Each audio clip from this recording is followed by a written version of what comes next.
Kokneses viduslaiku pils, vāciski Kohenhūsen. Atrodas Koknesē, Daugavas un Pērses upes satecē.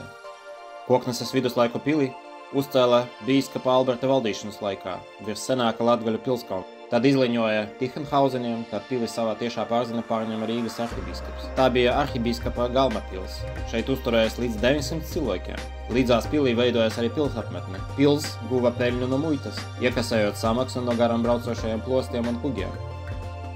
Tad nonāca Livonijas ordeņa kontrolē, un šeit gūstā tika turēti 2 Rīgas arhibīskapi. Pili ieņēma Zviedri, tad Krievu karaspēks, tad atkal Zviedri, bet Ziemeļu kara laikā Sākšu karaspēks. Pili uzspridzināja un kopš tā laika neatjaunoja. Blakus uzcēla jauno Muižas pili. Pēc tam, kad tika uzpludināta pļaviņa Hesūdenskrātuve, ūdens līmenis pacelās līdz pils pamatiem. Daugavas ūdeņi izskaloja krastus. 80. gados, lai krastmalu pasargātu no tālākas izskalošanas, to nobēra ar dolomīta šķembām un blūkiem.